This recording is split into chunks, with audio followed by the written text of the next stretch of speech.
এছাড়া অসংখ্য বেসরকারি হসপিটাল এবং ক্লিনিক এখানে রয়েছে। ফলে আমাদের এই জেলার এবং পার্শ্ববর্তী জেলার বহু সাধারণ মানুষকে প্রত্যহ এই কল্যাণী শহরে আসতেই হয় এবং আসা যাওয়ার অভিজ্ঞতা আমার নিজেরও রয়েছে। আমার নিজেরও পরিবারের সকলেরই এখানেই চিকিৎসা হয়েছে, এখানে কেউ ভালো হয়েছেন, কাউকে আমরা হারিয়েছি। এই আসা যাওয়ার পথে অভিজ্ঞতা আমার নিজেরও ব্যক্তিগতভাবে কম নয়। আমি একজন চিকিৎসক, আমার কাছে এবং চিকিৎসক হওয়ার আগে আমি ছাত্র ছিলাম, সারা জীবন ছাত্র থাকবো এটা আমি মনে করি, কারণ আমাদের পেশায় সারা জীবন ধরে শিখতেই হয়। ফলে শিক্ষা এবং স্বাস্থ্য আজকে বিপন্ন বলে আমরা যখন আলোচনা করছি, তখন আমি ডাক্তার হিসেবে মনে করি আমার কাছে যখন কোনো রুগী আসে, তখন রুগী তো আমার কাছে আসে অসুস্থ হিসেবে, প্রচণ্ড দুঃখ কষ্ট বেদনা যন্ত্রণা নিয়েই আমার কাছে আসে। কিন্তু আমরা তাকে কী করি? আমরা চেষ্টা করি খোঁজার যে যন্ত্রণাটার আসল রূপটা কী, কতটা গভীরে। তারপর ভাবতে চেষ্টা করি যে এই যন্ত্রণার কারণটা কী, এবং আমরা একই সঙ্গে যন্ত্রণা যখন হয় তাকে যেমন যন্ত্রণার ওষুধ দিই, তেমনই মূল রোগটার চিকিৎসাও শুরু করি এবং তারপরে আস্তে আস্তে তাকে সারিয়ে তুলি। আমি ডাক্তার হিসেবে এটুকুই বুঝি। ফলে আমরা শিক্ষা স্বাস্থ্য সহ আমাদের সমাজের বহু বিষয়ে আমরা দেখছি অসুখ হয়েছে। এই যে অভয়ার যে কাণ্ডটি ঘটে গেল 3 মাস আগে, আজকে যে আলোচনা সভাতে এই কাণ্ডটিকে বাদ দিয়ে আলোচনা করা আমার পক্ষে সম্ভব নয়, ক্ষমা করবেন। ফলে এরকম এই ঘটনা ঘটার পরে তো আরও প্রত্যহ ঘটেই চলেছে। প্রতিদিন খবরের কাগজ খুললেই আমরা দেখছি কোথাও একটা কোথাও দুটো রোজই এরকম ঘটনা রিপোর্টিং হচ্ছে, যেখানে 2 মাস বয়স থেকে শুরু করে 80 বছর পর্যন্ত কেউই পার পাচ্ছেন না। তাহলে এটা কি কোনো অসুখ নয়? তাহলে কেনই বা এরকম ঘটছে? তাহলে এই যে ঘটনাগুলো ঘটে চলেছে, আমরা এটার বিরুদ্ধে প্রতিবাদ করছি, আমরা আন্দোলন করছি, কিন্তু এই অসুখের অ্যাকচুয়াল ডায়াগনোসিস কি, কেন এটা হচ্ছে, যদি যতক্ষণ না পর্যন্ত কেন হচ্ছে ততক্ষণ এই কারণ আমরা সন্ধান করতে না পারবো, যতক্ষণ আমরা আবিষ্কার করতে পারবো, আমি বিশ্বাস করি ততক্ষণ পর্যন্ত আমরা সলিউশন করতে পারবো না। যেদিন আমরা বুঝতে পারবো সেদিনই সলিউশনের পথ চলা শুরু। তাহলে এই শিক্ষা স্বাস্থ্যের যে অসুখগুলো হয়ে রয়েছে, আমি আমার স্কুল জীবনে যখন পড়াশুনো করেছি, যাদের সঙ্গে আমি ক্লাস 1-এ পড়া শুরু করেছিলাম, আমি যখন ক্লাস 4 পর্যন্ত পাশ করে 5-এ উঠছি, দেখলাম আমার কয়েকটি বন্ধু আর আসছে না, তারা হারিয়ে গেল। যখন ক্লাস 8-এ উঠলাম, তখন থেকে আমার কিছু বন্ধু তারা হয়তো রিক্সা চালানো শুরু করলো, কয়েকজন সবজির দোকান দিল, কয়েকজন স্কুলে আর আসছে না, মাধ্যমিকের পর আরও কয়েকজন চলে গেল, এইচএসের পর আরও কিছু লোক চলে গেল, কলেজের পর আরও কিছু লোক বন্ধ করে দিল পড়া। আমরা গুটি কয়েক ছাত্র যারা সেই 1 থেকে শুরু করে অনেক দূর পর্যন্ত পড়া সৌভাগ্য অর্জন করেছিলাম। এটা তো আমাদের কোনো গৌরব সেটা আমি বলতে চাইছি না, আমি উল্টো দিকটা বলতে চাইছি, the dark side of the coin, যে আমি যদি 100 জন নিয়ে শুরু করেছিলাম, হয়তো আমরা 5 জন রয়ে গেলাম, তাহলে 95 ছাত্র বন্ধু আমার যারা হয়তো আমার চেয়েও মেধাবী ছিল, তারা কিন্তু আমাদের মতন এগিয়ে আসতে পারলো না। তো এটা কি আমাদের খুব গৌরবের? আমি যদি স্ট্যাটিস্টিক্সের দিকে তাকাই, আমি যতদূর দেখেছি যে আমাদের ভারতবর্ষে 80% হচ্ছে ড্রপ আউট ক্লাস 8-এ গিয়ে, মানে 100 জন ছাত্র যদি ক্লাস 1-এ ভর্তি হয়, তাহলে 80 জন ছাত্র ক্লাস 8-এ গিয়ে পড়া ছেড়ে দিতে বাধ্য হয়। এখন আমরা জানি যে এই পড়া ছেড়ে দেওয়াটা ছাত্রদের কি ইচ্ছের উপর নির্ভর করে? অনেক সময় আমরা রাগ করে আমরা ছেলে মেয়েদের বলি, আমাদেরকে বাবা মারা বলতো যে পড়াশোনা না করলে রিক্সা কিনে দেবো, অমুক কিনে দেবো, তমুক কিনে দেবো, গরু কিনে দেবো, চাষ করবি, এসব রাগ করে বলা হতো। আমরা অনেক বকাঝকা খেয়েছি ছোটবেলাতে, এগুলো শুনেছি। কিন্তু এটা যে কত নিষ্ঠুর বাস্তব, যে ছেলেটি পড়তে চায়, যার মেধা রয়েছে, যে বড় হওয়ার ক্ষমতা সম্পন্ন, তাকে যখন অবস্থার প্রয়োজনে কাজ নিতে হয়, স্কুলের গণ্ডি না গিয়ে পড়া ছেড়ে দিয়ে, তখন তার যে বেদনাটা, তার যে চোখের জল, আমরা কজন তার হিসেব রেখেছি, কজন তার কথা ভেবেছি? এই বেদনাটা যদি আমাদের মধ্যে থাকে, তাহলে কিন্তু আমরা সত্যি পথ খুঁজতে চাইব। আমরা দেখেছি যে আমাদের এখন আরও বেশি, আমি 80% জানতাম, হয়তো এখন হয়তো আরও বেড়ে গেছে। এটা কজন মেয়ে ক্লাস 1-এ ভর্তি হওয়ার পর পড়াশুনো কন্টিনিউ করতে পারে? যদি বা ছেলেরা খানিকটা পড়তে পারে, মেয়েরা তরাই পারে না। তাহলে এই পড়া যে ক্রমাগত চলে যাচ্ছে, আমাদের মাস্টারমশাইরা আমার আগে যিনি বলেছেন, তিনি অনেক সমস্যার কথা বলেছেন, কিন্তু সমস্যাগুলো সেটা মূলত উচ্চশিক্ষাকে কেন্দ্র করে। আমি খুব মন দিয়ে ওনার বক্তব্য শুনেছি, স্যারের কাছে শিখেছি অনেক। সেটা হচ্ছে যে ছেলেরা তো স্কুলেই আসতে পারছে না। যদি বা স্কুলে আসতে চায়, সে স্কুলে শিক্ষক কোথায়? এক একটা স্কুলে যে পরিমাণ শিক্ষক থাকার কথা সেখানে নিয়োগ নেই। ছাত্র পড়বে কার কাছে? পড়ানোরই তো লোক নেই। হাই স্কুলে কিছু নেই, কলেজগুলোতে শিক্ষক নেই, ইভেন মেডিকেল কলেজগুলোতেও শিক্ষক নেই। আমরা যেখানে পড়াশোনা করি সব জায়গায় ফাঁকা, ল্যাবরেটরিতে ক্লাস হয় না, রিসার্চ ফিল্ডগুলোতে কোনো গ্রান্ট নেই। যারা রিসার্চ ওয়ার্কার তারা কোনো কাজই করতে পারছেন না, এমন পরিস্থিতি। তাহলে এই শিক্ষার যে একটা অবস্থা, এই নতুন যে জাতীয় শিক্ষানীতি আমাদের মহামহিম কেন্দ্রীয় সরকার ঘোষণা করেছেন, আমি দু এক কথা একজন আমার বন্ধুর কাছ থেকে শুনে এলাম এখানে আসার আগে। সেখানে শুনলাম তারা বলছেন যে আমাদের যে এখন এডুকেশন সিস্টেম রয়েছে, সেখানে আমরা যেমন প্রাইমারি স্কুলের পরে মানে 4+6 করে ক্লাস 10 পর্যন্ত পড়ি, 10+2+3 এইভাবে আমাদের কোর্স কারিকুলামটা রয়েছে। ওখানে ওরা বলছেন যে 5+3+3+4 এরকম একটা শিক্ষা ব্যবস্থা আনতে চলেছেন। এই 5 এর মানে কি? মানে প্রি প্রাইমারি থেকে প্রাইমারি পর্যন্ত একটা অংশ তারা এটাকে বিশেষভাবে নির্দিষ্ট করে দিচ্ছেন। এবং প্রাইমারি স্কুলের জিনিসগুলো কারা পড়াবেন? তারা বলছেন পড়াবেন অঙ্গনওয়াড়ি ওয়ার্কাররা।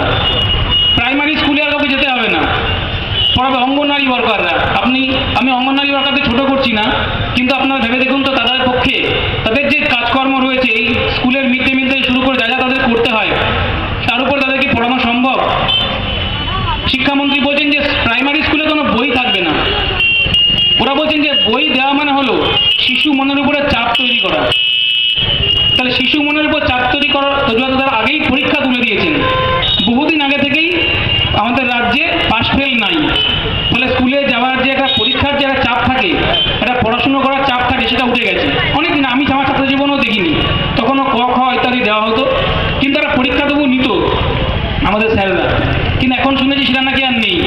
তা পাস ফেল উঠে যাওয়ার ফলে তো পড়াশুনোর চার্জ এমনিতেই কমে গেছে, তার মধ্যে অর্থনৈতিক ক্রাইসিস, এসব মিলে প্রাইমারি এডুকেশনের কি করুণ পরিস্থিতি।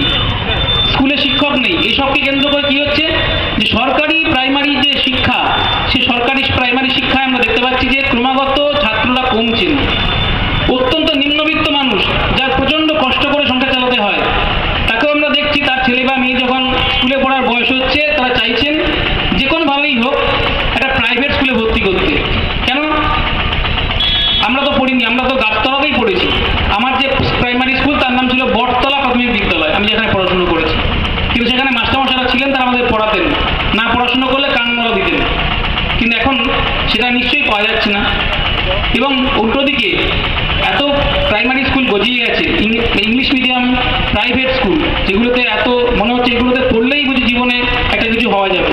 অতএব ধার দেনা করে, কষ্ট করে, নিজের খাবার না খেয়ে, নিজের চিকিৎসা না করে বাবা মায়েরা ছাত্রদেরকে বাধ্য হচ্ছেন এইসব স্কুলে ভর্তি করতে। কিন্তু এর ফল কি হচ্ছে জানেন? ফল হচ্ছে সরকারি প্রাইমারি স্কুলের ছাত্র যে কমে যাচ্ছে। আমি কদিন আগে জানলাম উড়িষ্যাতে, আমাদের পাশের রাজ্য, সেখানে 13,000 প্রাইমারি স্কুল তাদের সরকার বন্ধ করে দিয়েছে। সরকারি প্রাইমারি স্কুল কি অজুহাতে বন্ধ করেছে? যে এখানে ছাত্র কম আসছে, তাই আমি তুলে দিলাম। এবং সেই স্কুল বাড়িগুলোকেই আদানি আম্বানি সহ বিভিন্ন গোষ্ঠীগুলোকে তারা দিয়ে দিয়েছে ওখানেই প্রাইমারি স্কুল চালু করার জন্য। মধ্যপ্রদেশে একই জিনিস ঘটেছে, ভারতবর্ষে রাজ্যে রাজ্যে একই জিনিস ঘটছে। আমাদের রাজ্য তার থেকে বাদ যাবে না। আমাদের রাজ্য আমরা শুনেছি 7,000 প্রাইমারি স্কুল সরকারি, যেগুলো বন্ধ হওয়ার মুখে দাঁড়িয়ে আছে, যেগুলো ওই ছাত্র কম হওয়ার অজুহাতে সরকার হয়তো বন্ধ করে দেবেন যে কোনো দিন। তাহলে এখানকার মাস্টারমশাইরা কি কেউ নেই যারা পড়াতে চান? আছে, কিন্তু হয়তো দু একজন আছেন। আমি আমার যে স্কুলে পড়েছি সেই স্কুলে কয়েকদিন আগে গেছিলাম, সেখানকার হেডমাস্টারমশাইয়ের সঙ্গে আমি কথা বললাম। তিনি বললেন আমি তো পড়াতে চাই, কিন্তু ছেলেপেলে আসছে কোথায়? মাত্র 50 জন ছাত্র। আপনারা দেখুন যেন ছাত্র কিছু আসে। কিন্তু তিনি বললেন আমি ইংরেজিও পড়াতে চাই, আমি পাস ফেল রাখতে চাই, সবই করতে চাই, কিন্তু ছাত্র আসা দরকার, কিন্তু আসছে না। এবং এই যে আসছে না, এটা কিন্তু মনে রাখবেন, এটা কিন্তু সরকারেরই প্ল্যান। তারাই চায় যে স্কুলের সরকারি ছাত্ররা না আসুক, তারা স্কুলের মানটাকে খারাপ করতে চায়। যেভাবে সরকারি হসপিটালগুলোকে তারা খারাপ করেছে, এই সরকারি হাসপাতালগুলোকে খারাপ যদি না করে তাহলে কিন্তু নার্সিংহোমগুলো চলবে না। এটা খুব দুঃখের কথা। আমি ডাক্তার হিসেবে বলতে আমার লজ্জাও হচ্ছে। আমি নিজে সরকারি মেডিকেল কলেজে পড়াশুনো করেছি, ফলে সরকারি হাসপাতালের প্রয়োজনীয়তা আমি আমার চেয়ে ভালো কেউ বোঝে না। আমিও নিম্ন মধ্যবিত্ত বাড়ির ছাত্র, সেখান থেকে বড় হয়েছি। ফলে একটা মানুষ যখন স্কুলে পড়তে গিয়ে সর্বশান্ত হয়, ধার দেনা করে লোকে পড়ছে। এই স্কুলগুলোতে আমি দেখছি স্কুল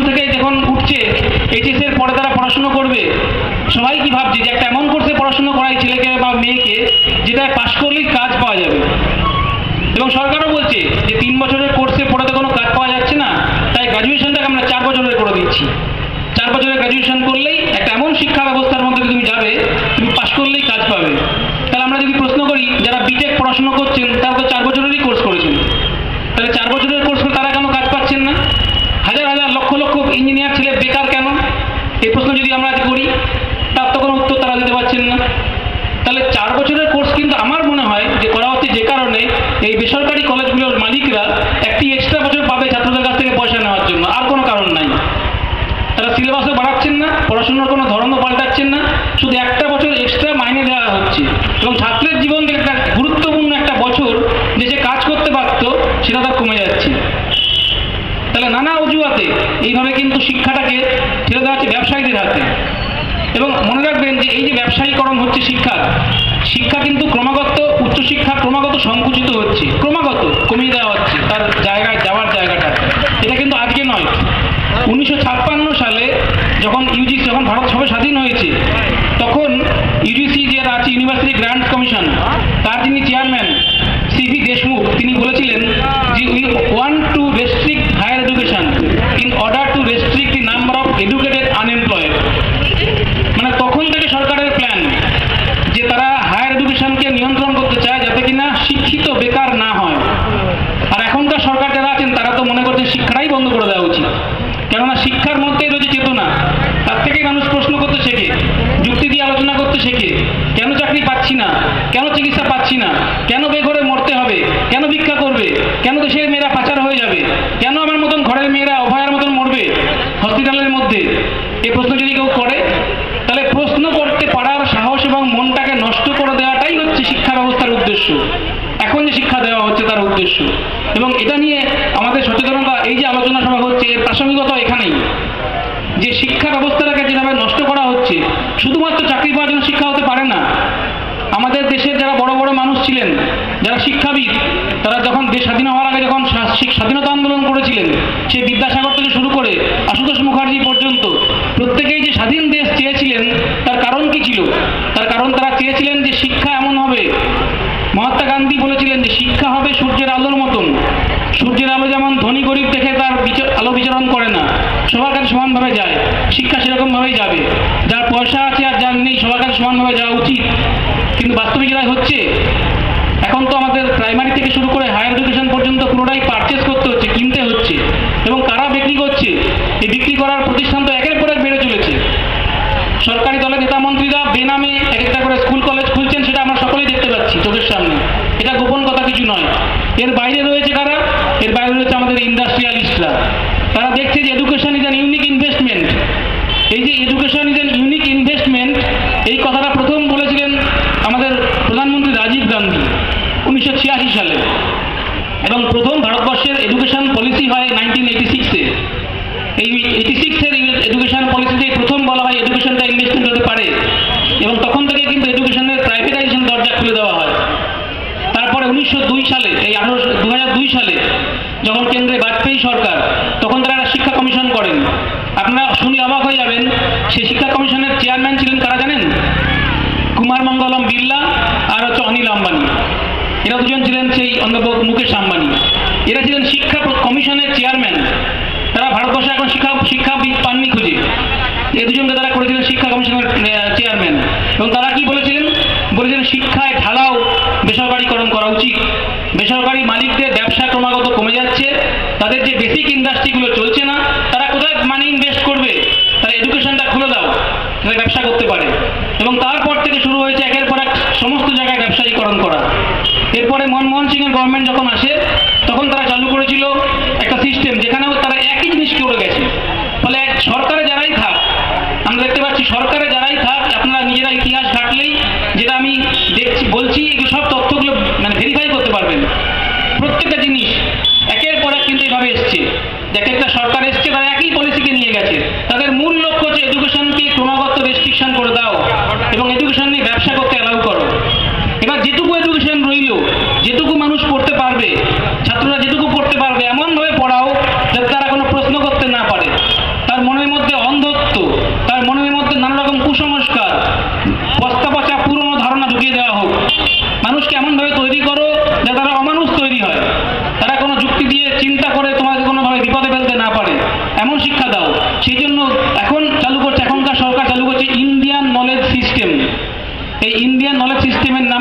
স্যার যেটা বলছিলেন, সমস্ত এডুকেশনের সিলেবাস পাল্টে দেওয়া হচ্ছে, ইতিহাস থেকে শুরু করে দর্শন থেকে শুরু করে সমস্ত জায়গায় গোটা এডুকেশনটাকে তারা পাল্টে দিচ্ছে। পাল্টে দিয়ে তারা এমন সিস্টেম নিয়ে আসছে যেখানে কিছু উল্টো পাল্টা জিনিস শেখানো হবে। অ্যাস্ট্রোনমি, একটা জ্যোতিষ বিজ্ঞান, একটা অত্যন্ত ইম্পর্টেন্ট জিনিস ফিজিক্সের, সেটার পাশাপাশি তারা নিয়ে আসছেন অ্যাস্ট্রোলজির কোর্স চালু করছেন, যে হাত দেখার কোর্স সেটা চালু হচ্ছে ইউনিভার্সিটিতে, এবং সেটা আমাদের মতন দুর্ভাগ্য যে আমাদের রাজ্যে চালু করে দেওয়ার চেষ্টা হচ্ছিল। তাহলে এরকমই তো চলছে। তাহলে এমন শিক্ষা দেওয়া আছে যেখান থেকে সাধারণ ছেলেদের কোনো উন্নতি হবে না। শিক্ষার মেন উদ্দেশ্য কী ছিল? যে character building and man making. সেখান থেকে তারা শিক্ষাকে নিয়ে এসে ব্যবসার জায়গাতে। তাহলে এই জায়গা থেকে আমাদের কিন্তু সচেতন হতে হবে, এবং যদি এই স্কুল কলেজে এডুকেশনে এগুলো দেওয়াই হয়, তাহলে এর প্যারালালি আমাদের কিন্তু মানুষ হওয়ার শিক্ষা দিতে হবে। যে সে শিক্ষা দেওয়ার উদ্যোগ কিন্তু আমাদের সঙ্গে যারা রয়েছেন, যারা শুভবুদ্ধি সম্পন্ন মানুষ, যারা শুভবুদ্ধি সম্পন্ন শিক্ষক মহাশয়রা আমাদের সঙ্গে রয়েছেন, তাদের কিন্তু এই সিলেবাসের বাইরে গিয়েও ছেলেদেরকে মানুষ হওয়ার শিক্ষা দিতে হবে। নাহলে কিন্তু এই এডুকেশন সিস্টেম দিয়ে কেউ মানুষ হবে না। এডুকেশন শেখাচ্ছে কি? যে তুমি স্বার্থপর হও। এই এডুকেশন শেখাচ্ছে তুমি যে কোনো মূল্যে শুধু নিজের কথা ভাবো, এর বাইরে কিছু ভেবো না। এর পরিণতি কি হচ্ছে? এই এডুকেশন সিস্টেমে কি আছে? ইঁদুর দৌড়, র্যাট রেস। এতে কি হচ্ছে? হাজার হাজার ছাত্রছাত্রী ডিপ্রেশনে ভুগছে। স্যার এখানে বসে আছেন, একটু বলে গেলেন, উনি জানবেন কত ছাত্রছাত্রী আজকে মানসিক রোগী হয়ে যাচ্ছে এডুকেশনের প্রেশারে। কত ছাত্রছাত্রী সুইসাইড করতে বাধ্য হচ্ছে। শুধু প্রফেশনাল কোর্সে নয়, এই মাধ্যমিকে, হায়ার সেকেন্ডারিতে কত বাচ্চা বয়সে, কত ছেলে, কত মেয়ে এই পরীক্ষার ভীতি থেকে, পরীক্ষার রেজাল্ট খারাপ হওয়ার জন্য তারা সুইসাইড করে। তাদের বাবা মাদের চোখের জল শুকোয় না। তাহলে এই যে জিনিসটা হচ্ছে, একটা প্রচণ্ড ইঁদুর দৌড়ের মধ্যে ঠেলতে বাধ্য হচ্ছে আমরা ছেলে মেয়েদেরকে। এটা কি এডুকেশন সিস্টেম? এর মধ্যে কার মঙ্গল হবে? একমাত্র ব্যবসায়ীদের ছাড়া আর সরকারের ছাড়া সাধারণ মানুষের কোনো মঙ্গল হবে বলে আমি মনে করি না। তাহলে এই জায়গায় দাঁড়িয়ে আমাদের কিন্তু এটার গভীরে যেতে হবে যে কেন এরকম হচ্ছে। স্বাস্থ্য ব্যবস্থাও তাই। স্বাস্থ্য ব্যবস্থা আপনারা যদি তাকিয়ে দেখেন, ক্রমাগত প্রাইভেট হেলথ কেয়ার সিস্টেম বেড়েই চলেছে, গুরুত্ব প্রগতিতে বাড়ছে। চারিদিকে তাকালেই আমরা দেখতে পাচ্ছি যে private hospital, private nursing home, private chamber করতে বাধ্য হচ্ছে। কিন্তু একটা সময় ভারতবর্ষে, এই পশ্চিমবঙ্গেই সবচেয়ে সেরা চিকিৎসা প্রতিষ্ঠান ছিল কোনগুলো? মেডিকেল কলেজগুলো, যেখানে লোকে খারাপ রোগ হলে ভর্তি করতো। ডিফিকাল্ট রোগী যেগুলো চিকিৎসা করা যাচ্ছে না অন্য জায়গায়, তাদেরকে ওখানেই ভর্তি করা হতো চিকিৎসার জন্য। কিন্তু এখন কি হচ্ছে? সেখানে গেলেই রেফার করে দেওয়া হচ্ছে। তার কারণ কি? কারণ এডুকেশন এবং এডুকেশনের মতন হেলথটাকে নিয়েও সরকার ভাবছে যে এটাও একটা ব্যবসার ক্ষেত্র, এবং বেসরকারি মালিকদেরকে ব্যবসা করার জায়গা করে দিতে হবে, যাতে সেখান থেকে তারা কোটি কোটি টাকা মুনাফা করতে পারে। আর প্রাইমারি এবং হেলথের যে মেন জায়গাটা, সেটা কিন্তু হচ্ছে প্রিভেন্টিভ হেলথ। একটা মানুষের অসুখ হওয়ার পরে, যখন সে অসুখ হয়ে অসুস্থ অবস্থায় হসপিটালে যায় চিকিৎসার জন্য, তখন চিকিৎসা নিশ্চয়ই করা প্রয়োজন, কিন্তু সেটা হচ্ছে ধরুন tip of the iceberg. Main health কেয়ারটা কিন্তু হওয়া উচিত যাতে রোগ না হয় তার জন্য খরচা করা, যেটাকে বলা হয় প্রিভেন্টিভ হেলথ কেয়ার, প্রাইমোরিয়াল প্রিভেনশন। এই প্রিভেনশনের জায়গায় খরচাটা করবে কে? খরচা করা উচিত সরকারের। একটা মানুষের চিকিৎসা করার আগের তার দরকার খাদ্য, তার দরকার বাসস্থান, তার দরকার একটা বস্ত্র। শীতকালে যেন ফুটপাতে যারা থাকেন, তাদের যদি কারোর অসুখ হয়, তার সেই রকম ওষুধ দিয়ে সারবে? একটা মানুষ যে পচা জল খায়, তার যদি পেটের গন্ডগোল হয়, সেটা আপনি কোন ওষুধ দিয়ে সারাবেন? এই যে পলিউশন হচ্ছে, চারিদিকে ধুলো, এই ইন্ডাস্ট্রিয়ালাইজেশনের নাম করে র্যাম্প্যান্ট যে পলিউশন হচ্ছে, দিল্লির মতন রাজধানী শহরে যেখানে সাধারণ মানুষ টিকতে পারছে না, সবাই হাঁপানি রোগী হয়ে গেল। তাহলে এই যে পলিউশনের ফলে যে যারা রোগী হচ্ছেন, এদের কি চিকিৎসা ওষুধ দিয়ে সারবে? কিছু ইনহেলার দিলে ওষুধ সারবে? তাহলে রোগের কারণ তো খুঁজতে হবে, যে রোগের কারণ যেখানে আমাদের দেশের সাধারণ মানুষ খেতেই পায় না ভালো করে। যারা এখানে আমাদের বক্তব্য শুনছেন, অনেকে আমাকে দেখতে পাচ্ছেন, অনেকে পাচ্ছেন না, তারা নিজেরা জানেন এক একটা পয়সা রোজগার করতে কী পরিমাণ তাদের মেহনত করতে হয়, সকাল থেকে রাত্রি পর্যন্ত। তারপরে তারা কষ্ট করে। তাহলে এই জায়গায় দাঁড়িয়ে আমি মনে করি যে আমাদের কিন্তু এখানে ভালো করে এগুলোর গভীরে গিয়ে দেখা দরকার। আরেকটা সমস্যা যেখান থেকে আমি শুরু করেছিলাম, এই যে আমাদের যে 3 মাসব্যাপী আন্দোলন আমরা করলাম, যে অভয়ার ঘটনা, এই ধর্ষণ এবং মৃত্যু, যেটা আমাদের প্রত্যেকটা সাধারণ মানুষের বিবেককে নাড়িয়েছে। আমরা রাস্তায় নেমেছি, আমরা মিছিল মিটিং করেছি, অবরোধ করেছি, মোমবাতি জ্বালিয়েছি, প্রত্যেকে নিজে মনে করেছি যেটা আমার করা উচিত। এমন তো নয় যে ডাক্তারবাবুরা ডেকেছেন বলেই আন্দোলনটা হয়েছে, কখনোই হতো না। যদি না পশ্চিমবঙ্গের মানুষের মনের মধ্যে অভাববোধটা থাকতো, যদি তারাও মনে করতেন যে কোথাও একটা গিয়ে আমার বাড়ির বোনটা সুরক্ষিত নয়, আমার মা সুরক্ষিত নয়, আমার স্ত্রী সুরক্ষিত নয়, আমার বাড়ির মেয়েরা সুরক্ষিত নয়, তারা যদি মনে না করতেন তাহলে এই আন্দোলনে এত লোক আসতেন না। তাহলে এই আন্দোলনে এত লোক এসছেন মানেই মানুষের মধ্যে অভাববোধ রয়েছে একটা। তাহলে আমি এখানেও বলতে চাই যে এই যারা ধরুন একের পর এক যে ধর্ষণের ঘটনাগুলো ঘটছে, এত ধর্ষক কি ভগবান হঠাৎ করে এখানে পাঠিয়ে দিয়েছে একের পর এক, তাই জন্য ঘটনাগুলো ঘটছে? কি হলো এমন আমাদের দেশের যে হঠাৎ করে এমন ঘটনা ঘটতে শুরু করলো? তাহলে কি হলো? তাহলে এমনও কিন্তু ভাবতে হবে যে এটাও কিন্তু একটা প্রোডাক্টের, একটা সিস্টেমের ফসল। তাহলে আমরা দেখবো, যদি খেয়াল করি, আমি যেহেতু ডাক্তার আমি এটা খেয়াল করে দেখেছি, আপনারা সাধারণ মানুষ নিশ্চয়ই এটা সহজ কথা বুঝতেই পারবেন যে টিভি খুললেই অশ্লীল সিনেমা, খবরের কাগজে ছবি, বিজ্ঞাপন এমন দিচ্ছে যেগুলো তাকানো যাচ্ছে না। ক্রমাগত ভালগারিটি বাড়ানো হচ্ছে সব জায়গাতে, সাহিত্যে, শিল্পে, গানে, সব জায়গায় নোংরা জিনিস ঢুকিয়ে দেওয়া হচ্ছে জোর করে, সমস্ত জায়গাতে ঢুকছে জিনিসটা, ইউটিউবে, ফেসবুকে, সর্বত্র একই জিনিস। এবং বাচ্চা ছেলেরা যখন আস্তে আস্তে বড় হচ্ছে, যার যখন 7 বছর, 8 বছর, 10 বছর বয়স, তখন থেকেই তারা কিন্তু এই মোবাইলের মাধ্যমে এই জিনিসের সংস্পর্শে এসে যাচ্ছে। এতে কি হচ্ছে, তার মনের মধ্যে একটা জিনিসই থাকছে, একটা যখন অ্যাডোলেসেন্ট পিরিয়ডে যখন ছেলেমেয়েরা বড় হয় তখন তাদের একটা এগুলো অ্যাট্রাকশন ডেভেলপ করেই, কিন্তু সেটাকে একটা সোশ্যাল ইনহিবিশন দিয়ে আমরা চেপে রাখতে পারি। একটা জিনিস শেখানো হয় আগে থাকতে যে এগুলো ঠিক, এগুলো ঠিক নয়, কিছু জিনিস করা যাবে, কিছু জিনিস করা যাবে না। কিন্তু এই সোশ্যাল ইনহিবিশনটাকে নষ্ট করে দেওয়া হচ্ছে তার প্রচণ্ড জিনিস দিয়ে, একের পর এক জিনিস তারা চাপিয়ে দিচ্ছে মানুষের উপরে। চারিদিক যেখানেই আপনি যাবেন, অপশন যেগুলো আছে সমস্ত জায়গাতে একই জিনিস। তাহলে এর পাল্টা একটা সংস্কৃত মানুষ দেখতে পাচ্ছে না। যখন শিশুরা বড় হচ্ছে তখন তাদের একদিকে পড়ার চাপ, অন্যদিকে খেলাধুলোর জায়গা নেই। আমরা ছেলেবেলায় মাঠে ময়দানে দৌড়ে বেরিয়ে কাদার ঝাঁপিয়ে খেলাধুলো করে বড় হয়েছি, এখন খেলার মাঠ কোথায়? ছেলেমেয়েদের স্কুলে যাওয়ার ছাড়া, পড়তে যাওয়া, স্কুল থেকে এলেই টিউশনি, সেখান থেকে এলে নাচের ক্লাস, সেখান থেকে গানের ক্লাস, কিন্তু তাদের কোনো খেলাধুলোর টাইম নেই। তারা যেটুকু সময় পাচ্ছে তারা যে তখন কী নিয়ে ভাবে, কি চিন্তা করে, আমরা কি সেগুলো খেয়াল রাখছি? তাহলে তাদের চিন্তা জগৎটা কিন্তু কিছু লোক হাইজ্যাক করে দিচ্ছে, অজান্তেই হাইজ্যাক করে নিয়ে কিন্তু এই সমস্ত জিনিস সেখানে ভরে দিচ্ছে একদম ছোট বয়স থেকে। তাহলে এরা যখন বড় হচ্ছে তখন কিন্তু তাদের মনের মধ্যে কিছু জিনিস ঢুকে যাচ্ছে যেটা কিন্তু অনিয়ন্ত্রিত হয়ে যেতে পারে যখন তারা বড় হচ্ছে। এবং এর সুবাদে আমরা দেখেছি যখনই এই ভোট আসে, আমি ভোটটাকে একটা খারাপ জিনিস বলছি না, কিন্তু এ সময় কি হয়, এ সময় হচ্ছে যে টাকা ছড়ানো হয়। বহু ছেলে মেয়েদেরকে বলা হয় যে তোমরা আমাদের ভোটের সময় কাজ করো, তোমাদের যা খাবে আমরা দেখে নেব, তোমাদের ব্যাপার নেই কিছু, সব আমরা তোমাদের দেখব। ফলে তারা কী শেখে এখানে, যে গাছবাড়ি করা যায়, জুলুমবাজি করা যায়, পাড়ার মোড়ে দাঁড়িয়ে দুটো মেয়েকে টিটকিরি করা যায়, কেউ কিছু করবে না। কেন? কিছু করলে দাদা আছে পিছনে, সে বাঁচিয়ে দেবে। দাদা যে দলেরই হোক না কেন, সে পশ্চিমবঙ্গ যা হয় সেটা গুজরাটেও তাই হয়, কেরালা তো তাই হতে পারে, জানি না হয় কিনা। তাহলে এই যে জিনিস সব জায়গাতে যে এরকম জিনিস চলছে, তাহলে তারা জানে, তাহলে এইভাবে মানুষকে আস্তে আস্তে কালপ্রিট বানানো হয়। এই যে কালপ্রিট বানানোর মেকানিজম, এটা কিন্তু খুব সূক্ষ্ম এবং খুব অজান্তে আস্তে আস্তে করে দেওয়া হচ্ছে। এভাবে কিন্তু একটা মানুষকে অমানুষ করা হয়। এবং আমরা কি করি সাধারণ মানুষ, আমরা এগুলো দেখেও দেখি না, চুপ করে যাই। তাহলে এই যে আমরা দেখেও দেখছি না, আমাদের সামনে একটা মেয়েকে যখন একটা ছেলে টিটকিরি করছে, খারাপভাবে কথা বলছে, তখন আমরা যে ভাবছি আমি বলবো, যদি কিছু বলে চুপ করে গেলাম, তাতে কি হলো যে ওই ছেলেরই সাহসটি বাড়লো। ওকে যদি গিয়ে আমরা বলতাম যে তুমি এরকম কেন করলে, বলে আমি থাপ্পড় মারতাম, তাহলে সে আমাকে হয়তো মারতে পারতো, কিন্তু সে পরের বার করার সময় ভাবতো যে এটা কাজটা ঠিক করিনি।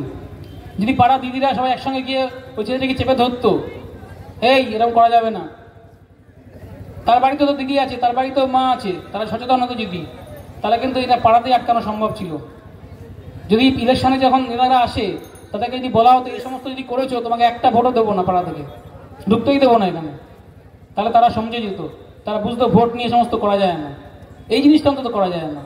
তাহলে মানুষকে লুম্পেন বানানোর যে চেষ্টাটা হচ্ছে, এটা আটকাতে পারে কিন্তু একমাত্র সাধারণ মানুষের সংঘবদ্ধ শক্তি। মনে রাখবেন, যারা অপরাধী হচ্ছে এইভাবে, তারা কিন্তু সংঘবদ্ধ।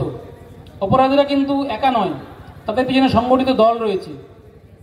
সেটা পশ্চিমবঙ্গে একটা দল, অন্য জায়গায় অন্য দল, কিন্তু সারা ভারতবর্ষ জুড়ে এই অপরাধীদের পিছনে বিভিন্ন দল দাঁড়িয়ে আছে। তারা এদেরকে অপরাধী বানায় এবং এদেরকে তারা ভালো পথে আসতে দিতেও চায় না। তারা যখন ফিরতে চায় তখন তাদের বলে তোমার নামে কেস আছে, জেলে পুরে দেবো, কাজ করো আমার হয়ে। ফলে একবার অপরাধী হলে তার কিন্তু আর কোনো নিস্তার নেই। তাহলে আমরা কি এদের জন্য কিছু করবো না, আটকাবো না? আমার বাড়ির ছেলেটা যেরকম হয়ে যাবে না তার গ্যারান্টি কোথায়? আমার মেয়ে যে রাস্তায় বেরিয়ে কালকে ফিরে আসবে তার গ্যারান্টি কোথায়? তাহলে আমরা এই আন্দোলন যে 3 মাস ধরে করলাম, শুধু মিটিং মিছিল করলে কি হয়ে যাবে? নাকি পাড়ায় পাড়ায় আমাদের আরও কিছু করার দায়িত্ব রয়ে গেল? যেটা না করলে কিন্তু এই মিটিং মিছিলগুলো করাগুলো অসম্পূর্ণ থেকে যাবে বলে আমি অন্তত মনে করি। আমি যদি বেশি বলে থাকি আমাকে ক্ষমা করবেন। আমি আপনাদের ভাবতে বলছি বিষয়টা, যে এখানে দাঁড়িয়ে যদি অপরাধীরা সংগঠিত হয়, সাধারণ জনতা কিন্তু সংগঠিত নয়। আমাদের আন্দোলন ছিল স্বতঃস্ফূর্ত আন্দোলন, এবং আমি যেটুকু বুঝি যে স্বতঃস্ফূর্ততা দিয়ে কিন্তু সংঘবদ্ধ লোক আটকানো যায় না। সংঘবদ্ধ লোক আটকাতে গেলে কিন্তু সংঘবদ্ধ হতে হবে। তাহলে এই আন্দোলনের মধ্যে যে স্পিরিটটা উঠে এসছে, এই আন্দোলন কিন্তু কোনো দলের দিকে তাকিয়ে হয়নি। সাধারণ মানুষ তার নিজের বিবেকের টানে আন্দোলনে এসছে। এই আন্দোলন অনেক মহান, অনেক বড় আন্দোলন, এবং আন্দোলন যে শীত দ্বারা আমাদেরকে দিয়ে গেছে, লড়াই করার তেজ দিয়ে গেছে, সাহস দিয়ে গেছে, সেটা মিয়ে যাওয়ার আগেই আমাদের কিন্তু এলাকায় এলাকায় সংগঠিত হওয়া দরকার। পাড়ায় পাড়ায়, মহল্লায় মহল্লায়, স্কুলে কলেজে অফিসে সর্বত্র আমাদের নাগরিক প্রতিরোধ কমিটি গড়ে তোলা উচিত, এবং এই কমিটি করে এই দুলুম্পেনদের, এই দুর্বৃত্তদের রুখে দাঁড়ানো উচিত। এই রুখে দাঁড়াতে আমরা যদি পারি সমস্ত জায়গায়, এলাকায় এলাকায়, তাহলে মারপিট হবে দুটো জায়গায়, অনেক জায়গায় গন্ডগোল হবে, কিন্তু এই অপরাধ কিন্তু কমতে বাধ্য। এটা আপনারা করে দেখুন, আমার কথাটা মিলিয়ে নেবেন। এর বাইরে যদি আমরা মনে করি, তাহলে একটা পথই থাকে, সেটা হচ্ছে ভবিতব্যের দিকে তাকিয়ে থাকা, যে যা হবে হবে। তা সরকার তো এটাই চাইছে। তাহলে আমরা কি সরকারের মুখাপেক্ষি হয়ে এই জিনিস মেনে নেব, নাকি পাল্টা আমরা কিছু করব? পাল্টা করব বলেই তো আপনারা এরকম আলোচনা সভা রেখেছেন। তাহলে আপনাদের যারা শুনছেন সবার কাছে আমাদের আবেদন, আমি আপনাদের অনেকের চেয়ে বয়সে হয়তো ছোট, কিন্তু আমি ভাবতে বলবো যে এই জায়গায় দাঁড়িয়ে আপনাদের কিন্তু সংগঠিত হওয়া খুব দরকার। বইমেলা একটা অত্যন্ত মহান জিনিস। মানুষের এখন বই পড়ার প্রবণতা কমে যাচ্ছে, বইয়ের চাইতে মোবাইলে আমাদের আসক্তি বেড়ে যাচ্ছে। ফলে বইকে আরও পপুলারাইজ করা দরকার, আরও নতুন নতুন বই আসা দরকার। ছোট ছোট বই, মনীষীদের জীবন নিয়ে চর্চা করা উচিত, সেরকম বই দরকার।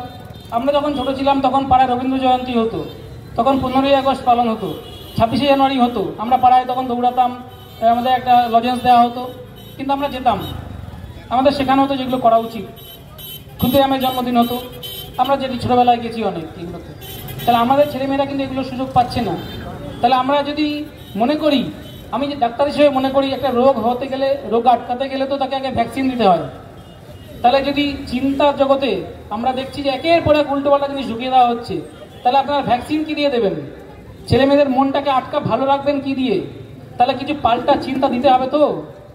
তাহলে পাল্টা চিন্তা কিন্তু হচ্ছে এক্ষেত্রে ভ্যাকসিন হচ্ছে বড় মানুষদের জীবনী, সুভাষ বোসের জীবনী, ক্ষুদিরামের জীবনী, বিনাবাদল দীনেশের জীবনী, শুরু করে এরকম আরও অসংখ্য বড় মানুষ, বড় বিজ্ঞানী, বড় সাহিত্যিক, বড় শিল্পী, যারা অনেক বড় কাজ করে গেছেন, তাদের জীবনীগুলোকে খুব সহজ ভাষায় ছোট ছোট বই আকারে যদি আপনারা পাবলিশ করতে পারেন, এবং গল্পের ছলে আপনারা যারা সিনিয়ররা আছেন তারা যদি পাড়ায় মোড়ে মোড়ে, পাড়ায় বাচ্চাদের নিয়ে 5 জন 3 জন 2 জন করে নিয়ে হলেও বসে বসে এগুলো শুরু করেন, তাহলে কিন্তু এটাকে ভ্যাকসিনের মতন কাজ করবে। এবং একটা নতুন জেনারেশন আপনারা তৈরি করতে পারবেন, যে জেনারেশন বিবেকানন্দ, বিদ্যাসাগর, রবীন্দ্রনাথ, শরৎচন্দ্র, নজরুল, সুভাষ বোস, বিবেকানন্দ ধারা নিয়ে তারা বড় হবে। তাহলে এটা কিন্তু কোনো রাজনৈতিক দল করে দেবে না, এটা কিন্তু আপনাদেরই করতে হবে। তাহলে এই দাবিটা আমি আপনার কাছে রাখছি, যে আপনারা নিজেরা সংঘবদ্ধ হন, প্রতিরোধ কমিটি গড়ে তুলুন, অন্যদিকে বড় মানুষদের জীবন চর্চার উদ্যোগ নিন, এবং সেখানে ছোটদের যুক্ত করার চেষ্টা করুন। তাতে তার 2টো ক্লাস মিস হয় হোক, একটা টিউশনি মিস হয় হোক, কিন্তু সে মানুষ হবে। একটা টিউশনিতে গিয়ে, একটা স্কুলের একটা এক্সট্রা ক্লাস করে দুটো নাম্বার বেশি পেয়ে কিন্তু সে মানুষ হবে না। সে ডিপ্রেশনেও ভুগতে পারে, সুইসাইডও করে ফেলতে পারে, সে একটা খারাপ কাজও করে ফেলতে পারে, সে ইঞ্জিনিয়ার হয়ে স্বার্থপর হয়ে যেতে পারে, সে বাবা মাকে না দেখে আমেরিকা গিয়ে বসে থাকতে পারে। তাই এরকম শিক্ষা না দেওয়াই ভালো। তাই এই জায়গায় দাঁড়িয়ে আমরা আমাদের যখন ব্যক্তিগত জীবনের পরিসরে আমরা আসবো, আমাদেরও কিন্তু এই সিদ্ধান্তগুলো সেরকম জায়গা থেকেই নিতে হবে। আপনাদের সবাইকে আমি সেটা বলবো, আপনারা আমার যে কথাগুলো এগুলো বিচার করে দেখবেন, এবং যার যেটুকু ব্যক্তিগত জায়গায় করা সম্ভব সেটা করবেন, যেটুকু সংঘবদ্ধভাবে, সংগঠনগতভাবে করা সম্ভব সেটাও বিচার করে দেখবেন। এটুকু বলে আমি আমার বক্তব্য শেষ করলাম।